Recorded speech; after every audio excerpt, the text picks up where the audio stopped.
Hello. Bon, on m'a demandé de faire une vidéo sur les culbuteurs en français, alors je vais la faire. Alors je vais vous montrer comment est-ce qu'on démonte, comment est-ce qu'on accède aux culbuteurs déjà, et comment on les contrôle et comment on les remplace. Voilà. Alors sur la bécane c'est ultra simple, il faut enlever les carénages latéraux. Bon ça je vais pas vous montrer les gars. Il y a une vis là, et ensuite il glisse là sur les rails là, tchouk, comme ça. La boîte à air elle tient par 4 vis plus le manchon de boîte à air. Il y a une vis là, une vis ici. Il y a le manchon, il est là, il tient par un collier avec une vis de 7. Ouais, c'est pas évident sur la vidéo. De l'autre côté, pareil, hein, vous avez une vis de 8 ici et l'autre, faut enlever le régulateur. Le régulateur il tient avec deux vis là comme ça. Vous l'enlevez et vous avez une vis de 8 là-bas. Ouais, on la voit sur la vidéo. Ensuite, une fois que vous avez fait ça, vous la popez là comme ça, un petit coup sec, hop ça vient, ah oui ça aussi. Le reniflard, popé comme ça. Bien, sortez-la pas complet parce que il y a le capteur température d'air. Ce serait con d'arracher le faisceau parce que c'est assez fragile. Une fois que vous avez fait ça, vous pouvez prendre la boîte à air et la poser. Hop là. Ensuite, vous avez le cache-culbuteur qui tient avec 4 vis de 10. 1, 2, 3 et 4. Alors je vais dévisser ça. Voilà, de retour. Alors j'ai dévissé les 4 vis. Vous pouvez le voir. Hop, on les enlève. 1, 2, 3. Donc la main droite ça ira mieux. Voilà. Les 4 vis. J'ai aussi pris une lampe pour que ce soit un peu mieux. N'oubliez pas de boucher ça à l'entrée du boîtier papillon pour éviter de faire tomber des merdes dedans. Mettez les vis de côté. Hop. Moi j'ai des petits trucs métalliques. Ça coûte pas grand chose, ça rend bien service. Comme ça on paume pas les vis. Ensuite, moi j'ai supprimé le SAS. Ok. Donc vous aurez sûrement pas, enfin à moins que vous l'ayez fait, vous aurez pas les entrées ici bouchées, ok. Donc il y aura d'autres tuyaux d'air qui viendront là, mais le principe est le même. On débranche. Ça tient pas de ouf, il n'y a pas besoin de tirer comme un dingue. Il n'y a pas de pression là-dedans, c'est pour ça que les colliers, c'est juste des simples Colson. On enlève le cache. On fait gaffe à pas niquer le joint sur les bords du cylindre, la culasse, pardon, qui sont un peu tranchants. Ah putain de ta mère, tu vas sortir. Ah, c'est toujours plus la merde avec une main. Voilà. Hop, le cache-culbure on le met de côté pour éviter de le péter, de le salir. Et on arrive enfin au culbuteur. Les culbuteurs ils sont tenus par chacun 2 vis, donc 4 en tout. Okay. Là vous avez celui d'échappement, celui d'admission. Donc chacun ils sont tenus par 2 vis. Une là, une là, une là, une là. Ok, vous avez compris le principe. Et pour enlever les culbuteurs c'est pas mal bien fait parce qu'il n'y a pas besoin d'enlever ni la chaîne, ni l'arbre à cam. On touche pas au calage, au tendeur, rien du tout, c'est hyper simple, ok. Alors je vais vous montrer comment on cale le moteur. Ça je vais avoir besoin de mes deux mains. Bon, je vais trouver le moyen. Hop, petit instant. Me revoilà, alors je vais vous la faire à la technique blédard, parce qu'on n'a pas tous des lève-moto et des béquilles arrière, moi j'en ai, mais bon je sais qu'il y a des gens qui voudront faire ça soit sur le bord de la route, soit qui voudront faire ça chez eux, blabla, puis on n'a pas tous ça, ok. Alors, l'astuce c'est de mettre la 6, la roue arrière en l'air, on dirait pas je sais mais elle est en l'air. Et technique blédard, bim bam boum, décale en bois, ok. Donc là on va faire tourner le moteur via la roue arrière. Et le but, c'est d'amener, alors là je suis pas loin, vous voyez, ce trou là, il faut l'amener ici en fait, ok. Et comme ça, les deux trous là, les deux petits latéraux, les deux gros latéraux, vont être en face des trous pour qu'on puisse sortir les axes des culbuteurs et donc les culbuteurs. C'est super simple, enfin le plus chiant c'est de la caler quoi, après ça va tout seul. Alors je la cale et je vous reprends. Voilà, alors j'y suis presque. Je vous montre. C'est vraiment... Là, comme j'y suis presque, c'est des petits coups. Ah ouais, puis à la dernière compression, comme d'hab. Vas-y, je mets les gros coups, rien à foutre. C'est pas mal. C'est pas mal du tout. Enfin, selon votre perspective, selon la mienne, c'est pas encore tout à fait ça. Non, il veut pas faire la mise au point, ce bâtard. Et là, tu veux? Ouais, je pense que vous avez vu l'espace d'une demi-seconde, il y a un petit trait. Peut-être de plus loin. Ouais, de plus loin, ça marche. Il y a un petit trait qu'il faut amener juste en face de la vis. Impeccable. Et là, comme ça, vous voyez, il y a les deux trous en face des axes. Alors, avec une BTR de 4, bien du 4, ouais, non c'est du 5. Voilà, avec une BTR de 5, un bus pour nos copains suisses, on va dévisser. Fais la mise au point, toi. On va dévisser. Ah, putain, dévisser les 4 vis qui retiennent les culbuteurs. Ah, putain de ta grand-mère. Voilà. Ouais, j'aurais dû desserrer avant pour la vidéo. Mais comme je pense à rien, tu vois. Ah, putain, il n'existe plus qu'une. Putain de ta grand-mère. Voilà. Et là, vous allez voir comment c'est magique. Ouais, j'ai failli faire tomber le tournevis dans le moteur. Là, vous allez voir comment c'est magique. Parce que les deux vis gauche, en fait, vous allez les prendre et les visser dans les axes pour les extraire. Lâche. Ouais, j'aurais vraiment dû faire ça avant. On perd du temps pour rien. C'est pas super intéressant. T'es dévissé, toi? Pas encore. Voilà, t'es dévissé.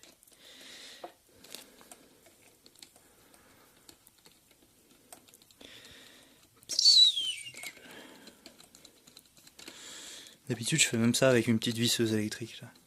Je desserre tout avec le cliquet. Puis j'ai une petite visseuse là qui fait genre 10 cm là, même pas. Qui a pas de pêche du tout, mais pour faire ce genre de conneries, ça va super bien. Alors, les deux plus courtes, celles de droite là-bas, on les prenait, on les mettait de côté. Celle-là, tu la prends. Hop là. Et tu vas la mettre dans l'axe. L'axe qui est maintenant libre vu que tu n'as plus la vis en haut. Pas mal étudié. Je crois qu'ils avaient prévu que ça allait péter, tu vois. Ouais, je sais, mon téléphone il fait pas la mise au point tout le temps. Alors il n'y a pas besoin de visser une chier, hein, tu visses un petit centimètre. Pas non plus visser deux filets parce que les premières fois que tu les enlèves, les axes ils sont assez serrés, tu sais, ils forcent un peu. Donc si tu mets avec deux filets, tu risques de tout arracher. Enfin l'axe tu vas pas lui faire bien mal, c'est plus à ta vis que tu vas faire mal. Parce que les axes ils sont dans un bon acier bien dur. Chercher une pince, je reprends. Un petit truc avant d'enlever les axes pour les maniaco-dépressifs comme moi.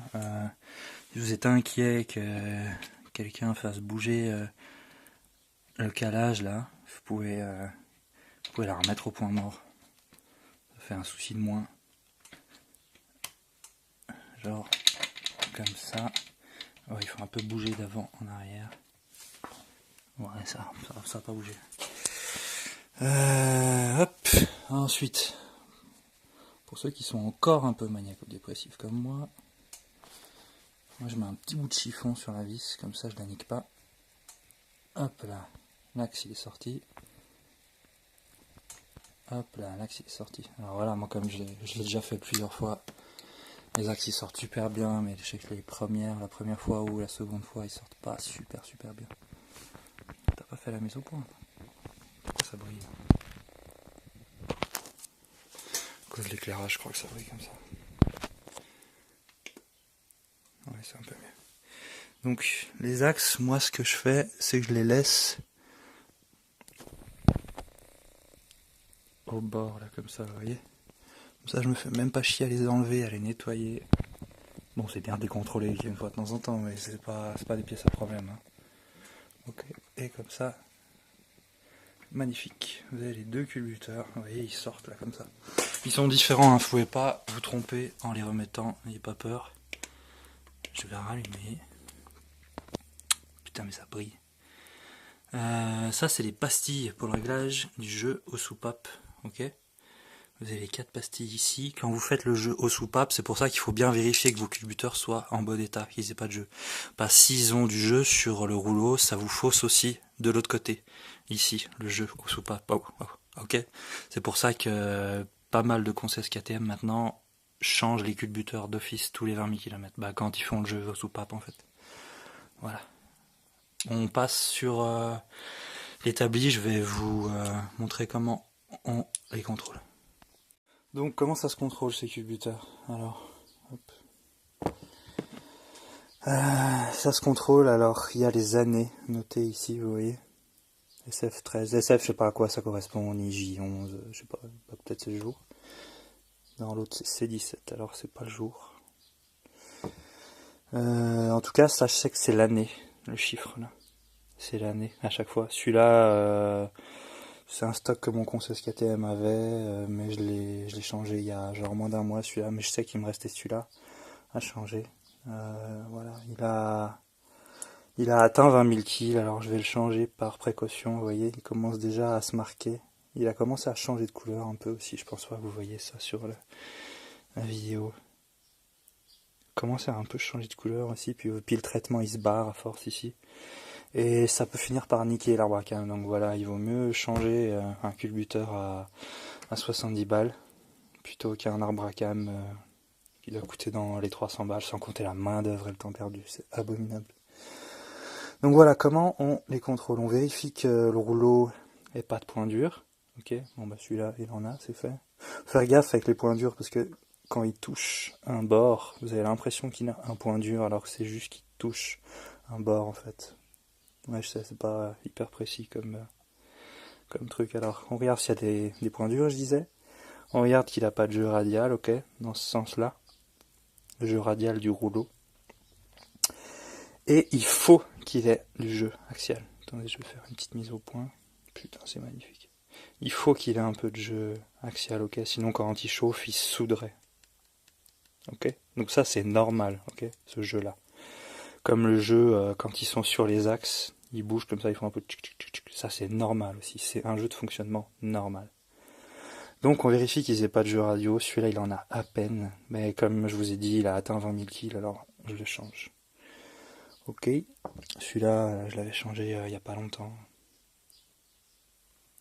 Ouais, pas de point dur dans le rouleau. Un petit peu de jeu axial. Toujours pas de jeu de radial, alhamdoulilah. Comme ça, il n'y a pas de problème. Alors, j'ai une petite collection de culbuteurs, là. Mise au point. Petite collection de culbuteurs, là, je vais vous montrer. Ouais, petite. Ah bah voilà. Ça, c'en est un qui a du jeu. Et qui faisait du bruit, une chier de bruit. Vous voyez? Ça fait un bruit caractéristique à tous les régimes. On l'entend moins au régime parce que il devient plus aigu puis la fréquence augmente. Hein. Mais si vous avez un bruit, un clac moyen, je dirais pas un petit clic-clic comme elles font tout le temps, un bon clac moyen, voire assez sourd, qui est présent à tous les régimes et qui accélère avec la montée dans les tours, c'est sûrement un culbuteur ou quelque chose d'autre de potentiellement plus grave. Alors vous voyez, vous avez peut-être remarqué la façon dont il est... putain, j'ai bouffé le terme, dont les certis changent avec les années. Ils se font plaisir, c'est comme ça. Hop, celui-là c'est un quoi? Un 10. C'était encore les moins problématiques, je crois. Celui-là, ouais, pareil, celui-là il avait un peu de jeu. Je sais pas si vous le verrez à la caméra, j'ai ma main gauche qui bouge aussi. Enfin, moi je le sens. C'est important, hein, vous me direz. Celui-là il avait pas de jeu, mais il avait atteint aussi. Putain, ah oui, voilà. J'en avais partiellement démonté un pour que les gens puissent voir. Alors celui-là, je l'ai démonté, j'ai viré la cage à aiguille. Je sais pas si vous verrez sur la caméra. Ouais, il faudrait que j'investisse dans une caméra, mais bon. Ça coûte cher les culbuteurs, frère. Ouais, vous arrivez à voir, je pense. Il a un plat sur l'axe, celui-là. Et en fait, c'est ça le problème, c'est qu'il tape toujours au même endroit. Et ça finit par par niquer les aiguilles, et puis les aiguilles après elles niquent l'axe, et voilà, c'est là que ça prend du jeu. Bon, celui-là, je vous ai dit, je l'ai démonté. Et autre chose d'intéressant, non, SF10, bon, tiens, tombera pas plus bas, SF10. Ouais, voilà, ça c'est un 14. Alors faut faire très attention, il y avait beaucoup de casse-moteurs sur les 2014 et les 2015 SMCR à cause d'un stock de culbuteurs. Les gens disent que c'est que les 14, moi je suis un peu parano, je préfère jeter aussi n'importe quel culbuteur estampillé 15. Ok. Qu'est-ce qu'ils avaient? Alors ils ont voulu enrayer le problème, je pense, faire l'axe un peu plus léger, je pense, mais ce qu'ils ont surtout changé, c'est la façon dont ils sertissent l'axe. Ouais, ça fait une belle mise au point là, alors je vais vous montrer.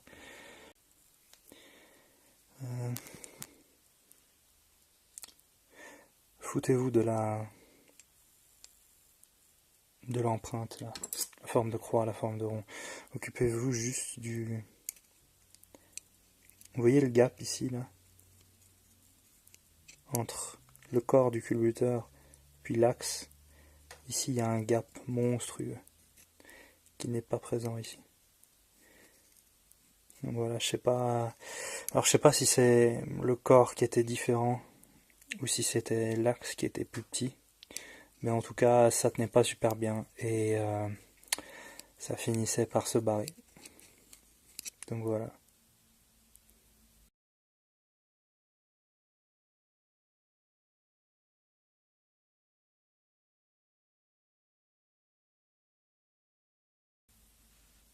Je vais essayer de zoomer un poil plus, ouais. Ouais, c'est pas extra, mais... Hop, grosse gorge, pas de gorge. Ça c'est un 2010. Je peux vous montrer un... Ouais, si possible, hein, qui a une empreinte différente. Ben voilà, vous voyez, ça c'est un 2008. Encore une fois, le sertissage est un peu différent. Le motif dans l'axe, je veux dire, ouais, ça doit faire partie du sertissage. Et il n'y a pas cette grosse gorge ici. C'est fou, hein. Ouais, je sais. Je sais pas si je vous ai dit tout à l'heure, mais j'avais même vu dès 2013 avec ce souci-là, avec cette particularité. Parce que celui-là n'a pas encore eu le souci, celui-là, donc on peut pas dire... mais il y avait déjà un début. Vous voyez, ça c'est un 2013, F13, S11. Et celui-là, SF13, J11. L'empreinte elle est la même, il y a un petit point au milieu.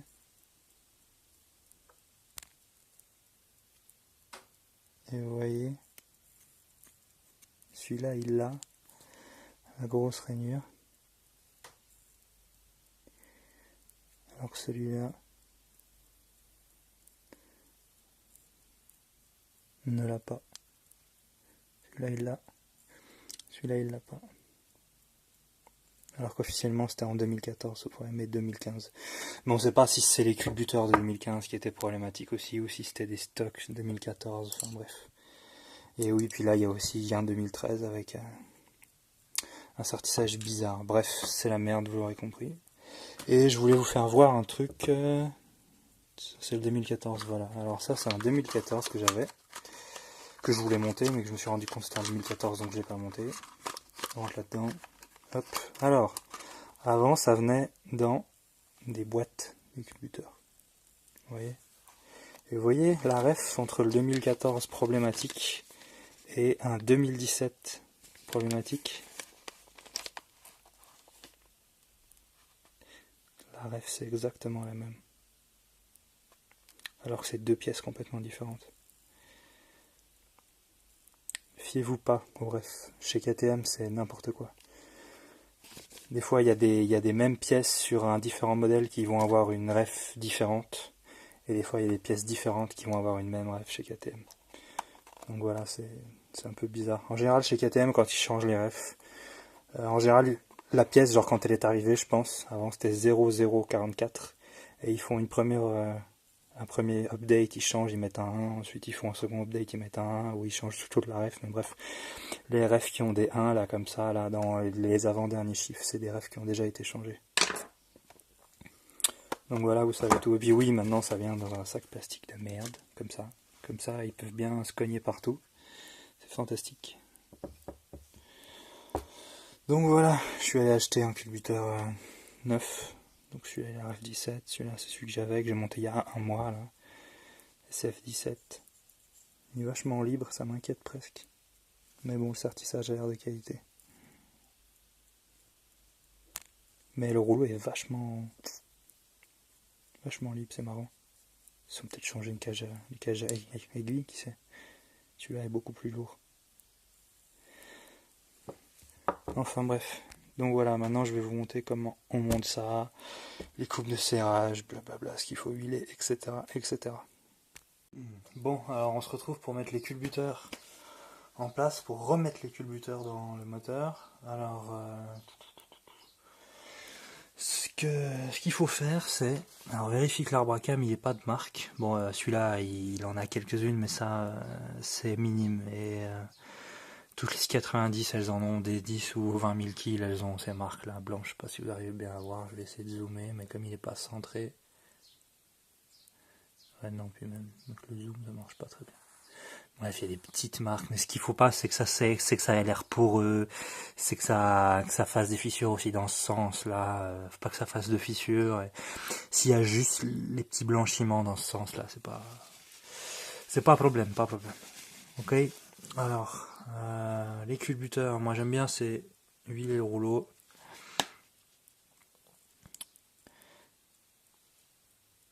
Dedans un peu aussi. Et puis, ah bah oui, il faut que je vous montre ça. L'axe, il y a un sens, il y a une saignée sur le haut. Vas-y, fais la mise au point, la pute. Voilà. Il y a une saignée sur le haut, je sais pas si vous la voyez, il y a un changement de lumière là, vous voyez. Il y a un plat avec le petit trou. Ok, donc ça va vers le haut. Hop. Comme ça, c'est bien huilé. C'est super simple à mettre. Super simple. Hop.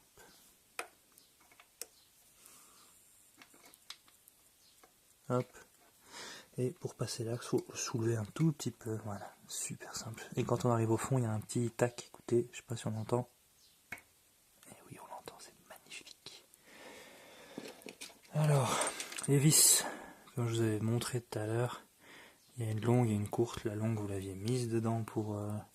Ah merde, il y a tout qui a tourné. Ah putain.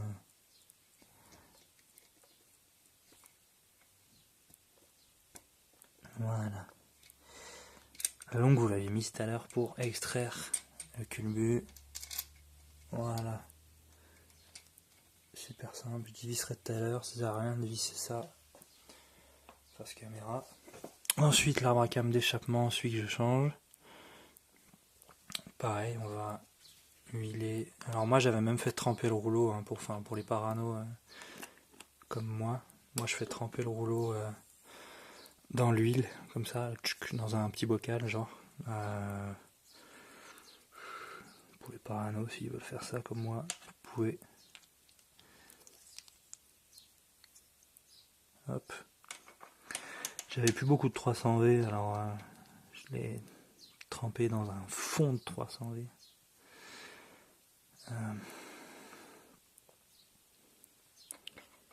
Hop là.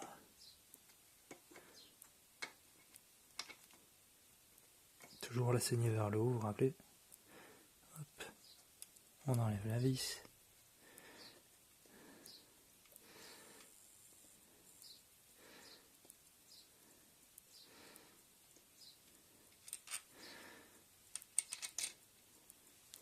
Pour ceux qui souhaitent caler le moteur lorsqu'ils font ça là, j'ai une vidéo sur ma chaîne qui s'appelle Correct TDC. TDC c'est de l'anglais, ça veut dire point mort, ça veut dire Top Dead Center. Correct TDC on KTM 690 engine. Dans cette vidéo je montre à quoi ça ressemble le calage en haut et en bas. Donc voilà, je vais approcher ça et après je vous montre le couple de serrage, tout ça. Alors, on va serrer les culbuteurs au couple. Le couple de serrage pour les culbuteurs, c'est 12 Nm. Ok. Donc, ça, c'est vraiment un truc que je vous recommande si vous commencez à faire votre propre mécanique vous-même sur vos brels, que ce soit une 690 ou autre chose. Hein. Étant donné qu'il y a une chier de trucs en aluminium et que en plus de ça malheureusement les brels commencent toutes à être de plus en plus faites en Chine et en Inde, ils mettent des alliages en fond d'aluminium merdiques au possible. Il faut vraiment investir dans une petite clé dynamo. Celle-là elle fait de genre 3 ou 4 Nm à je crois que c'est 30 le maximum, c'est en inch pound, c'est pas en Newton-mètre. Il faut que je fasse la conversion à chaque fois, mais bon, je l'ai pas payé cher. On peut même dire qu'on me l'a donné. Alors, tu vois, moi la conversion, je m'en bats les couilles. Et puis la lampe qui me gêne, là, super. Perte de temps monumentale.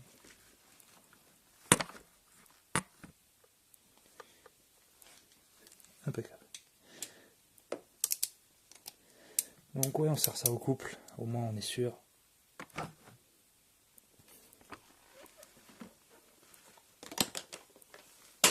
Voilà. En lampe ça va tout aussi bien, je sais même pas pourquoi je mets une lampe. Voilà.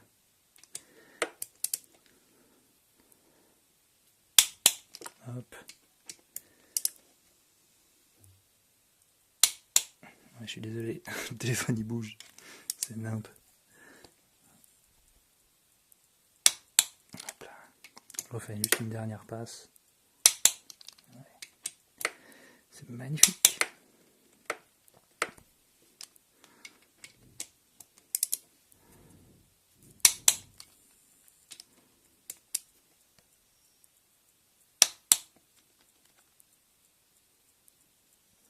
Hop. Et je vous le dis maintenant déjà, le capot, le cache-culbut, ça sera 10 Nm. Les vis, ils ferment. Les vis du cache-culbut quoi. Hop. Le cache-culbut, il y a plein de gens qui changent le joint. Ici là, mais c'est un gros joint caoutchouc. S'il n'y a pas de coupure dedans, ça sert vraiment à rien de changer. Le mien, il a 70 000 bornes, j'ai jamais changé. J'ai même pas un suintement au moteur. Hein. Donc, moi je recommande pas de le changer, ça sert à un peu rien, je trouve. On vérifie qu'il n'y ait pas de merde. On passe un coup de chiffon au pire. Là, avant de remonter, pareil, on vérifie qu'on n'a rien fait tomber. Vérifiez votre jeu aux soupapes. Hein. Les nouveaux culbuteurs sont, j'ai l'impression, un peu plus épais. Il y a des gens qui disent que ça leur change le jeu. Moi, je l'ai fait tout à l'heure. C'est tout bon. Voilà, vérifiez votre jeu aux soupapes pendant que vous êtes là, même si vous l'avez déjà fait un poil avant. Le joint, plutôt que de changer le joint, ce qui est plus utile par contre, c'est de changer les petites rondelles en caoutchouc. Ça pisse assez souvent. Enfin, ça dépend des brels, mais voilà. Mais c'est plus utile que de changer le joint. Je vois même des gens qui changent les vis. Mais calmez-vous les gars, c'est pas une culasse, il n'y a pas besoin de changer les vis. Dernier petit truc avant de remettre le cache-culbut, checkez bien que votre décompresseur automatique fonctionne, que le retour soit franc, voilà, comme ça. Ok, juste ça. Hop, alors le cache, je vais essayer de faire ça avec une main. C'est là qu'on va voir si l'expérience parle. Putain, mon genou.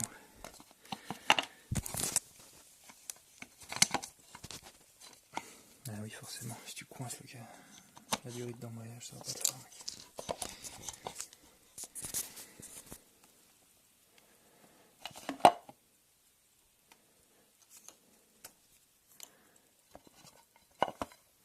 Bon, vous savez quoi, je posais le téléphone.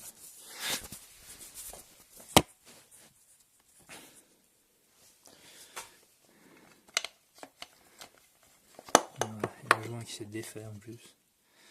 Super, super gut. Putain de ta merde.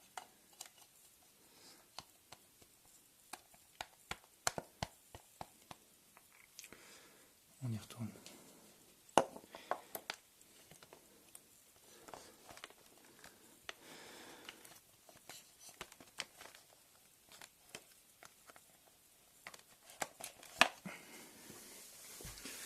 Sur les Duke, c'est encore plus la merde. Duke 3, SM, encore plus la merde. Duke 4, je sais pas, j'ai jamais fait. Je sais même pas si le cadre est le même ou pas. Duke, c'est pas trop ma tasse de thé.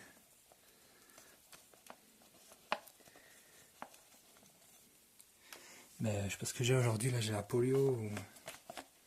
Oh là là, catastrophe.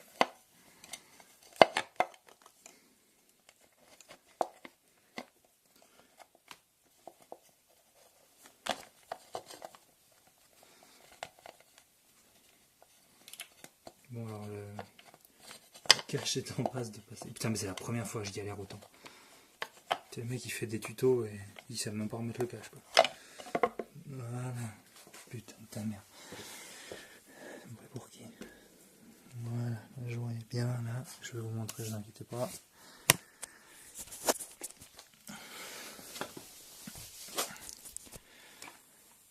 Alors, bien vérifier que le joint, tu vois là, comme ça il est bien.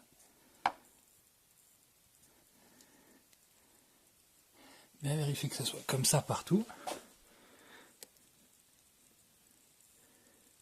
Ok. Alors, je repose la lampe.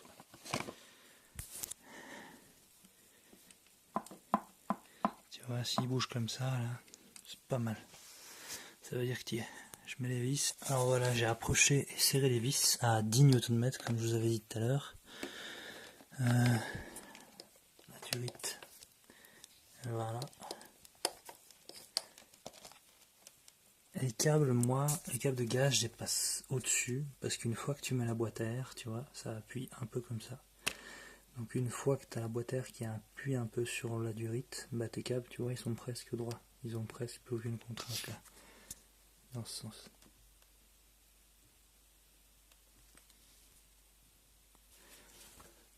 La durite, le serrage, bien vérifier que tes faisceaux, ça soit pas le bordel, qu'il n'y a rien qui va toucher quand tu vas remettre la boîte à air. Le mieux, c'est souvent d'y mettre comme avant. Hein. C'est un capteur température d'air. Pas oublier d'enlever le mouchoir, le bout de chiffon que tu as mis. Et sinon, ça a l'air de jouer. Impeccable. Pour ceux qui ont pigé le moteur, pas oublier d'enlever la pige. Hein. La pige Vilo qui se met ici. Enfin, tu verras dans mon autre vidéo que je t'ai dit. Elle se met dans celle-là.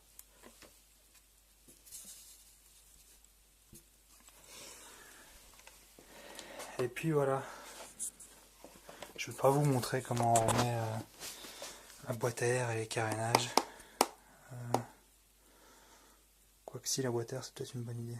Parce qu'en fait c'est peut-être un des trucs les plus tricky. Alors attends.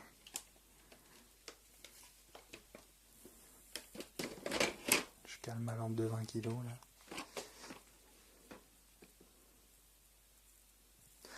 Voilà.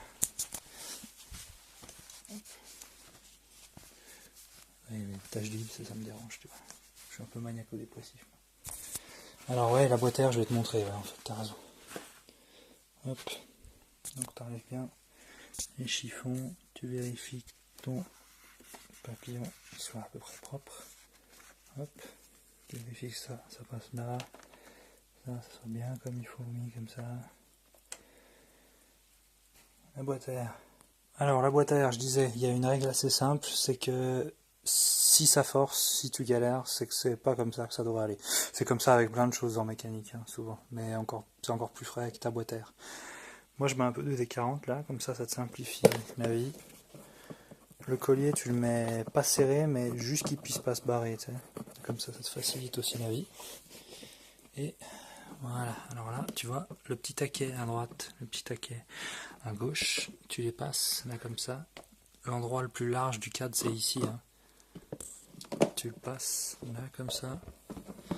Une fois que tu as passé, donc ça tu mets de côté, tu t'en fous. Une fois que tu as passé, il faut que tu passes derrière la durite d'embrayage. En général, il y a toujours une des deux qui est assez simple à faire et l'autre un peu plus chiante. Hop, bah, cette fois-ci ça est nickel, tu vois. Et tu passes derrière les câbles de gaz, tu vois. Hop, là, comme ça. Une fois que tu en es là, alors tu vois, ça fait à peu près comme ça là. Ici t'es à peu près comme ça là, mais t'excites pas parce que t'as pas encore ni branché le capteur, ni raccordé la boîte à air sur le papillon. Ça faut être gentil avec, sinon tu te retrouves à changer le faisceau. D'ailleurs je vais faire un tuto là sur ça, enfin j'ai déjà fait les photos etc. Donc c'est en préparation, ça viendra la semaine prochaine je pense. Je disais, tu la places, tu vois, tu passes ici. Et là, tu vois, il voulait juste pas passer. Hop. Là-bas, on en est où? Ouais, ça merde à cause de ça, tu vois. Typiquement, là-bas, je suis trop loin. Et ici, tu vois, je touchais. C'est souvent comme ça. Hop, tu le passes ici. Ici, il y est. Ici aussi. Là-bas, il s'est mis en place. Tu vois, c'est magnifique. Donc là, t'as plus qu'à... Est-ce qu'on voit? Ouais. Là, t'as plus qu'à... Tu pousses un peu, tu fais rien. Hop là. Juste comme ça. Et tu vois, en principe, si tu as tout fait comme il faut, quand tu es en face des trous, à peu près, hein, c'est pas une science exacte, hein, ces trucs en caoutchouc de merde là, quand tu es à peu près en face des trous, tu vois, au pire, moi je la monte un peu avec le doigt là.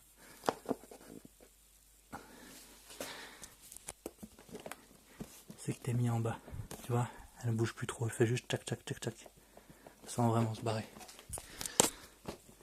Et les câbles de gaz sont bien libres.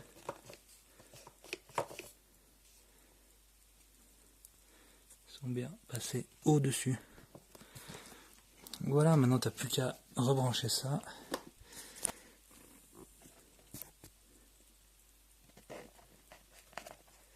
Putain, hop. Bon voilà les gars. Il n'y a plus qu'à remettre les 4 petites vis là, comme je disais tout à l'heure. Le manchon de la boîte à air, le serrer. Alors que ce soit le manchon ou les 4 petites vis, ça sert à rien d'y serrer trop fort. Hein. Ça sert à rien. On serre ça comme les carénages à la main, avec le plus petit levier possible, ok. Ça, si vous y serrez trop fort, ça va se mettre à tourner dans le vide. Il faudra le démonter, le recoller, etc. Ok. Donc ça, on y serre gentiment. Ça et les carénages. Et puis voilà, je vais pas vous montrer comment on met les carénages les gars, ok, la selle non plus. Niveau d'huile, bien vérifier que vous avez enlevé la pige encore une fois, hein, il vaut mieux contrôler 2 fois qu'une. C'est la première fois que vous faites ce genre de gros truc, repassez tout en revue, vous faites ça avec quelqu'un d'un peu plus expérimenté. Mais selon moi le tuto s'adresse à quelqu'un qui ne l'a jamais fait. J'essaie de faire ça, d'expliquer ça au mieux pour que ce soit le plus simple possible. Et puis voilà, j'espère que ça a permis de démystifier un peu le truc. J'espère que le tuto il fera bien le tour sur internet pour que les gens sachent Parce que c'est vrai, elles sont là depuis 2007 et j'en vois encore des gens sur les forums qui disent « Ah bon, c'est quoi les culbuteurs ?» Bon, c'est pas leur faute, hein, mais bon. Voilà quoi, il faudrait un peu propager le mot. Les culbuteurs, ouais, moi je conseille de les changer dès que tu fais au moins 10 000 par an, les changer, les changer tous les 20 000, ça de toute façon, mais les contrôler une fois par an, minimum. Ok, ça c'est mon conseil. Après tu fais ce que tu veux, mais de toute façon il faut les changer tous les 20 000. Il y a de plus en plus de concesses qui font ça aussi, j'ai remarqué. Notamment parce que ça coïncide avec les soupapes sur les SMCR, le jeu aux soupapes. Enfin, en théorie, le jeu aux soupapes, si tu regardes le plan de service, c'est tous les 10 000. Mais aucun concess il fait tous les 10 000 parce que sinon les gens crieraient au scandale. Donc la plupart des concess, enfin tous, ils font tous les 20 000. C'est pour ça qu'ils font aussi les culbus tous les 20 000. Voilà, est-ce que j'ai bien tout abordé? Ouais, je crois. Donc voilà les gars, il n'y a plus qu'à et à la prochaine. Allez, ciao!